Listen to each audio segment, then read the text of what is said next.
Bonjour, je suis donc Éléonore Amaker, je suis institutrice primaire et là en ce moment mes élèves ils ne sont pas à l'école parce qu'avec la crise du coronavirus ils ne sont pas là et donc je leur ai promis vendredi que je leur ferai quelques petites vidéos pendant le temps de la pandémie, histoire qu'ils puissent rester en lien avec l'école. Donc voici ici une leçon sur l'associativité dans l'addition et dans la multiplication. J'espère qu'elle vous permettra de progresser en calcul mental et j'espère qu'elle permettra aussi à mes élèves de s'entraîner un petit peu et de ne pas laisser complètement l'école de côté. Voilà, je vous souhaite un bon travail, une bonne écoute et à très bientôt j'espère. Prenez soin de vous. Donc aujourd'hui nous allons travailler une technique qui est le groupement, l'associativité dans l'addition et dans la multiplication. Donc certains nombres, quand on les groupe, ils forment un nombre arrondi. Donc je vais vous montrer en exemple. Donc je vais prendre l'exemple ici de 245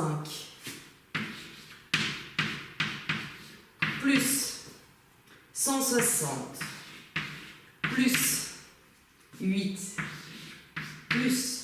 Donc maintenant j'observe bien dans le global tout mon calcul. Donc j'ai 245 plus 160 plus 8 plus 12 plus 55 plus 140.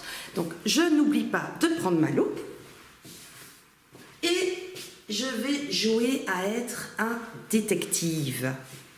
Donc je suis détective, je recherche les indices, je recherche donc ce qui va ensemble. Donc je vais regarder, je vois que 245 va bien avec 55, donc j'entoure dans la même couleur 245 et 55, je les groupe ensemble. Ensuite j'observe que 8 et 12, eh bien ça fait ma maison de 20, donc je les assemble, je les associe.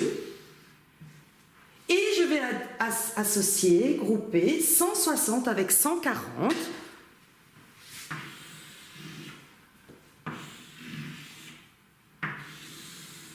Alors, je vais pouvoir additionner le tout. Donc, 245 plus 55, ça me donne 300. Plus 8 et 12 me donne 20.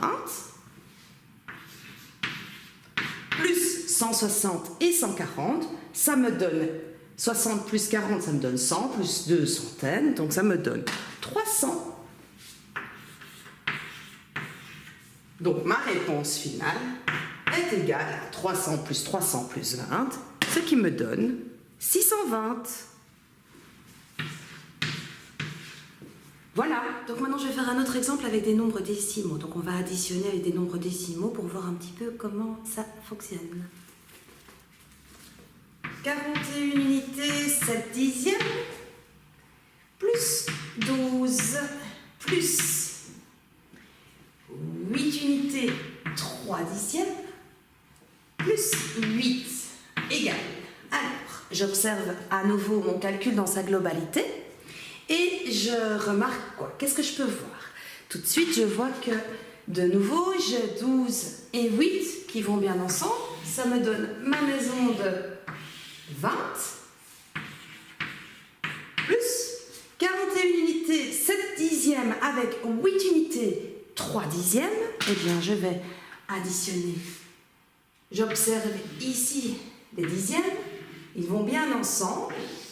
Ça me donnera une unité entière.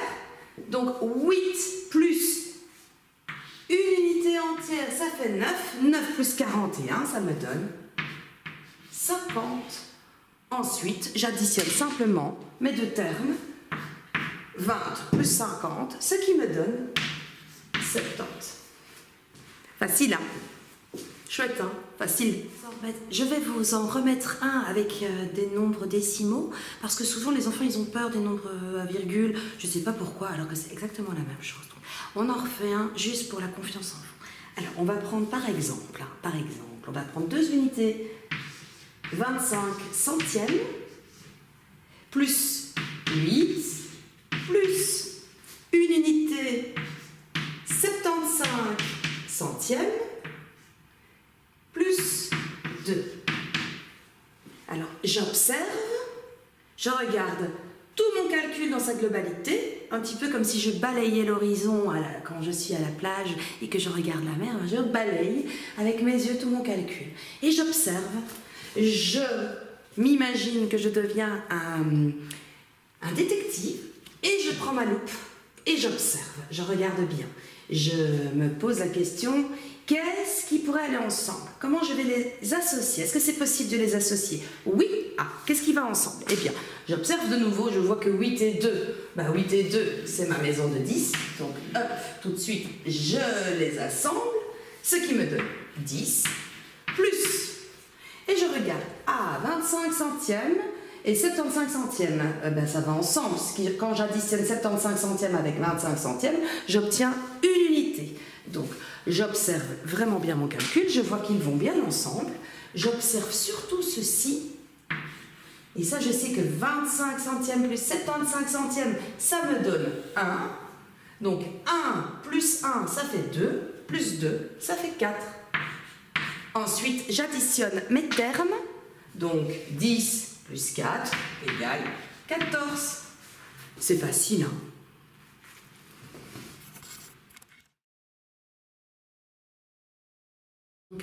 L'associativité dans la multiplication, voici un exemple un petit peu concret où on va tout faire, on va tout bien décomposer en groupant bien ensemble. Alors ce qu'on va faire 4 fois 6 fois 25 centièmes fois 5 et on va observer dans la globalité, donc mon calcul, on l'observe en entier. Et j'essaie de voir, tiens, qu'est-ce qui pourrait aller ensemble? Donc, ce que j'observe, c'est que je peux mettre 4 fois 25 centièmes ensemble. Je vais faire ça, ça et ça ensemble. Voilà, donc je vais faire des parenthèses. Donc, 4 fois 25 centièmes. Je les associe, je les regroupe ensemble. Et puis, je vais continuer, j'observe. Je vais voir si je sais encore faire autre chose. Fois, 6 fois 5, c'est facile, je connais, je sais tout de suite le produit. Donc je sais que ça fois ça, ça me donne 30. Donc mais je vais quand même l'écrire, comme ça c'est décomposé, c'est clair, vous comprenez. Donc 6 fois 5. Et ensuite, je vais calculer. Donc 4 fois 25 centièmes, ça me donne quoi? Ça me donne 1. Et 6 fois 5, ça me donne 30. Donc ensuite, je regarde mon signe, c'est une multiplication. Donc je multiplie mes deux facteurs ensemble pour obtenir le produit. Et mon produit, c'est 1 fois 30. Ça me donne 30. 5 fois 7 fois 20 fois 9. À nouveau, je vous demande de bien observer et de regarder avec la loupe. Regardez bien avec la loupe. Observez, balayez du regard tout votre calcul. Qu'est-ce que je peux mettre ensemble? Vraiment, c'est la question à se poser. Qu'est-ce qui va ensemble? Eh bien, tout de suite, je peux voir que 5 fois 20, ce sera facile. Donc, 5 fois 20, ça donne, tout de suite, on le sait, ça donne 100. Fois et 7 fois 9, c'est facile, ça c'est des tables de multiplication, il faut les connaître un tout petit peu. Donc 7 fois 9, ça donne 63. Et voilà. Donc 7 fois 9 égale 63. Je multiplie ensemble. Donc je multiplie tous les facteurs 100 fois 63, ce qui me donne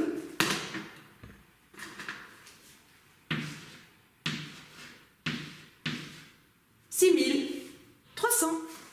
Donc nous sommes toujours dans l'associativité, dans la multiplication, et on va encore faire un dernier exemple, et puis je pense qu'après vous aurez compris, je mettrai des exercices en lien dans un fichier PDF qui sera tout prêt, et je mettrai le corrigé d'ici quelques jours pour que vous n'ayez pas tout de suite accès au corrigé. Voilà, donc ici, on va faire 2 fois une unité 25 centièmes, fois 5, fois 4.